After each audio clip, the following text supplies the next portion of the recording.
আমার মনে হলো যে একটা শিল্পর মধ্যে প্রতিবাদের ভাষা তুলে ধরতে হবে। দীর্ঘদিনের ভাবনায় আমি একটা প্রতিবাদের ভাষা তুলে ধরার চেষ্টা করছি ক্ষুদ্র শিল্পর মধ্যে দিয়ে। তাছাড়াও আমার এলাকাতে যেহেতু তাঁতের শিল্প, আমরা তাঁতের শেষ আপনারা জানেন, আমরা হবিবপুর, শান্তিপুর, ফুলিয়াঘাট থেকে আমরা তাঁত শিল্প ধ্বংসের পথে, তার মধ্যে একটা প্রতিবাদের ভাষা তুলে ধরেছে। এই ঘাস ফুল ঝরেছে, পদ্ম ফুল ফুটেছে, এটা করো, এটা চলবে, এই ভাষাটা এইটা হিট করবে। সরকার এসে বসে আছে আর তুমি বলছো আসবে, তো তুমি শুধু গোনার টাইমটা দাও। ঘাসফুল ঝরেছে, পদ্ম ফুটেছে। রানাঘাটের বিজনবাবুর তাঁতের শাড়িতে এবার বঙ্গজয়ের কাব্য। শাড়ির আঁচলে জায়গা পেল জয় শ্রীরামধ্বনি। জামাইয়ের চাকরি যাওয়া থেকে সোনার বাংলার স্বপ্ন, তাঁত শিল্পী বিজনের শাড়িতে ধরা পড়ল আবেগ। রাজ্য জুড়ে বিজেপির জয়লাভের পরেই তাঁত শিল্পীর নতুন সংযোজন। তাঁতের শাড়িতে ফুটে উঠল বিজেপির বঙ্গজয়ের উল্লাস। নদিয়ার রানাঘাট হবিবপুরের বাসিন্দা, পেশায় তাঁত শিল্পী বিজন বিশ্বাস। এবার নিজের তৈরি শাড়িতে বিজেপির বঙ্গজয়ের উল্লাস ধরা পড়ল। এবার শাড়িতে ফুটে উঠল ঘাসফুল ঝরছে, পদ্ম ফুল ফুটেছে লেখা। অপরদিকে শাড়ির অঞ্চলে ফুটে উঠেছে জয় শ্রীরাম ধ্বনি। 230 টাকা করে বিক্রি হচ্ছে এই শাড়ি। বিজনবাবু ঠিক এই বিষয়ে কি জানাচ্ছেন শোনাবো। পৃথিবীর 3 ভাগ জল 1 ভাগ স্থল, তাই পানীয় জলের অভাব নেই।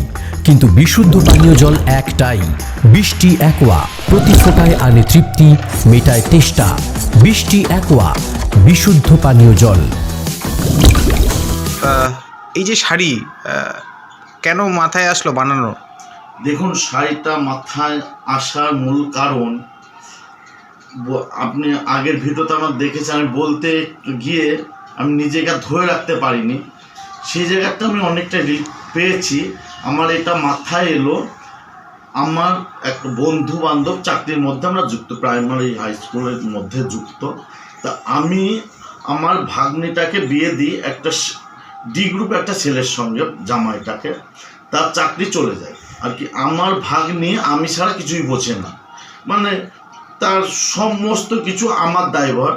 যখন আমি বিয়ে দিই, যখন চাকরিটা জামাইয়ের চলে যায়, তখন জামাই, আমার যে ভাগ্নি, সে আমাকে উঠতে বসতে কথা শোনায়, মা তুমি আমার কী করলে, আমার জীবনটাকে নষ্ট করে দেয়, এরকম একটা ব্যথা যন্ত্রণাটা, ওইটাকে আমি আর ধরে রাখতে পারি। তারপর আমার মনে হলো যে প্রতিবাদটা কিভাবে করা যায়। সবাই তো দেখুন মাঠে লাঠি সোটা নিয়ে প্রতিবাদ করতে পারে না। আমি যেহেতু একটা ক্ষুদ্র শিল্পর মধ্যে যুক্ত, তা আমার মনে হলো যে একটা শিল্পর মধ্যে প্রতিবাদের ভাষা তুলে ধরতে হবে। দীর্ঘদিনের ভাবনায় আমি একটা প্রতিবাদের ভাষা তুলে ধরার চেষ্টা করছি ক্ষুদ্র শিল্পর মধ্যে দিয়ে। তাছাড়াও আমার এলাকাতে যেহেতু তাঁতের শিল্প, আমরা তাঁতের শেষ আপনারা জানেন, আমরা হবিবপুর, শান্তিপুর, ফুলিয়াঘাট থেকে আমরা তাঁত শিল্প ধ্বংসের পথে, তার মধ্যে একটা প্রতিবাদের ভাষা তুলে ধরেছে। এই যে যেটা লিখেছেন যে ঘাসফুল ঝরেছে, পদ্ম ফুল ফুটেছে, এই কথাটা কে বলে আপনাকে? এই কথাটা আমি এর আগে যে শাড়িগুলো দিয়েছিলাম, দেওয়ার পর আমার বিজেপি নেতা নেত্রীদের সঙ্গে রাজ্য তরফ দিয়ে আমার সঙ্গে পরিচিতি হয়। হওয়ার পরে আমি যেহেতু আপনার এর আগের বার বের করেছিলাম পাল্টানোর দরকার চাই বিজেপি সরকার, এই শাড়িটা ব্যাপক পরিমাণ হিট করেছে। হিট করার ফলে আমি রাজ্য জেলায় কথা হয়, রাজ্য জেলার কথা যখন হয়, আমাকে অপর্ণা দে, আমাদের জেলা প্রেসিডেন্ট অপর্ণা দে সঙ্গে আমার কালচারাল শাড়িটা নিয়ে, তখন দিদি আমাকে এই স্লোগানটা বলেছিলেন যে বিজন, তুমি এই ঘাস ফুল ঝরেছে, পদ্ম ফুল ফুটেছে, এটা করো, এটা চলবে, এই ভাষাটা এইটা হিট করবে। যেদিন দেখুন দিদির কনভার্সটা এতটাই, আমি দিদিকে ধন্যবাদ জানাতে হয়, যেদিন ভোট হয়েছে তার পরের দিন আমাকে এই কথাটা বলেছে, ঠিক 10টা সাড়ে 10টা নাগাদ সকাল। মানে আমি দিদিকে বলতে চাই, দিদি জানলেন কী করে, মানে এতটাই অভিজ্ঞতা দিদির যে আমাকে বলেছে বিজন তুমি এটা করো। আমি তখন দিদিকে প্রশ্ন করেছিলাম, দিদি আমি এত টাকা ইনভেস্ট করবো, সরকার আসবে তো?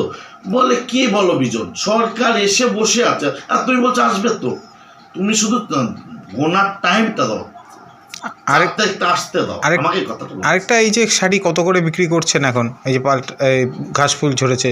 ঘাসফুল ঝরেছেটা এটা আমি বিক্রি করছি 230 টাকা করে। ঘাসফুল ঝরেছে, পদ্ম ফুল ফুটেছে 230 টাকা। কেমন বিক্রি হচ্ছে? এটা আমি হাউস পরিমাণ বিক্রি করেছি।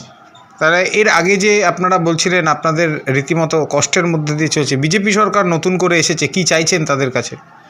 বিজেপি সরকার এসছে, আজকে মাননীয় মুখ্যমন্ত্রী দেখা যাক কি বার্তা দেয়। আমরা চাইছি রাজ্যে শিল্প কলকারখানা আসুক, এটা আমরা চাইছি, বা আমাদের কুটির শিল্পর দিকে নজর দিই, আর আশা করি দেবে। মজুরি কিংবা তাঁত শিল্প নিয়ে, তাঁত শিল্প নিয়ে আমাকে যখন শিল্পমন্ত্রী আমাদের বস্ত্রমন্ত্রী এসেছিলেন শান্তিপুরে, বস্ত্রমন্ত্রী আমাদের ডেকেছিলেন, কেন্দ্রীয় বস্ত্র কেন্দ্র বস্ত্রমন্ত্রী ডেকেছিলেন। তা কেন্দ্র বস্ত্রমন্ত্রীর ওখানে গিয়ে আমি যেটা বুঝতে পারলাম যে আমাদের রাজ্য সরকার আমাদেরকে পিছিয়ে রেখেছে। আমি এটা মনে হলো যিনি ওনার মুখ থেকে যেটুকু আমরা শুনতে পেলাম যে আমাদের জন্য মানে আগের রাজ্য সরকার, আগের রাজ্য সরকার তৃণমূল গভর্নমেন্ট আমাদেরকে পিছিয়ে রাখা হয়েছে। হ্যাঁ, যে বস্ত্রমন্ত্রী গিরিরাজ সিং যেটা বললেন তার উপর মনে হলো আমাদের প্রচুর তথ্য আছে যেটা আমরা জানতেও পারিনি, হয়তো এখন জানতে পারবো। এই বিজেপি গভর্নমেন্ট এলো, আশা করে জানতে পারবো। আপনারা তো চাইছিলেন সরকার পাল্টা। হ্যাঁ, অবশ্যই আমরা চাইছিলাম সরকার পাল্টেছে সরকার, তাতে আমরা ভীষণ ভীষণ গর্বিত যে এই আনন্দটা আমরা কাউকে বলে বোঝাতে পারবো না। আপনি কি কোনো রাজনৈতিক দলের সঙ্গে যুক্ত? আমি দেখুন, আগের ভিডিও তো আমরা বলে গেছিলাম রাজনীতির সঙ্গে আমি যুক্ত নয়, কিন্তু এই আনন্দটা ভাগ করার জন্য আমি রাজনীতির সঙ্গে যুক্ত হয়েছি, বিজেপির সঙ্গে। আপনার নাম? আমার নাম বিজন বিশ্বাস। আচ্ছা, আপনি পেশায়? পেশায় আমি একজন তাঁতি। স্কুল জেআরএস পাবলিক স্কুল প্রায় 35 বিঘা জমির ওপর গড়ে উঠেছে বিশাল ক্যাম্পাস। নার্সারি থেকে শুরু করে উচ্চ মাধ্যমিক, ITI college, law college, BEd college, ভর্তি চলছে। জেআরএস পাবলিক ব্যালকনি বা সিঁড়ির রেলিং, মডিউলার কিচেন বা ড্রয়িং রুম, এক কথায় আপনার স্বপ্নের বাড়িকে করে তুলুন আরো সুন্দর। Chakdah ply centre, gorgeous look বা কোয়ালিটি সবে 3 number 1 Chakdah ply centre. Chakdah ply centre, KBM, Chakdah, Nadia. করবেন কেন করবেন বুঝতে পারছেন না তো? সঠিক গাইডলাইন পেতে আজই আসুন নদিয়ার চাকদাতে নিবেদিতা প্রাইভেট লিমিটেডে। Nivedita private limited, marketing and distribution service.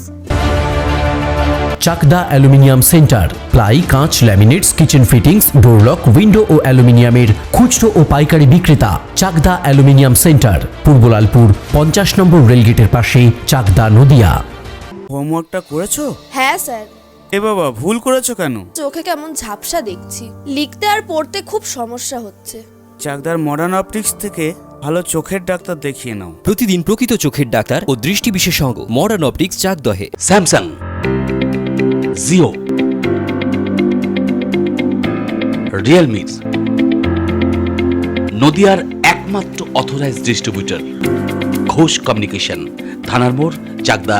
ভাবছেন 3 স্টার ক্যাটাগরিতে কাটাবে? রুম রে মাত্র 1500 টাকা থেকে স্টার, খাওয়া দাওয়া রিজনেবল প্রাইস। নদিয়ার একমাত্র 3 স্টার ক্যাটাগরি হোটেল এনবি সোনার বাংলা হোটেল, কল্যাণী এইমসের ঠিক উল্টো দিকে, কল্যাণী, নদিয়া। নদিয়া জেলার সবথেকে বড় বিল্ডার্স চাকদার মা মনসা বিল্ডার্স, রড ও সিমেন্টের পাইকারি ও খুচরো বিক্রেতা। মা মনসা বিল্ডার্স, পদ্মবিলা, চাকদা, নদিয়া। রড কেনাকাটায় থাকছে ডিসকাউন্ট অফার। মা মনসা বিল্ডার্স।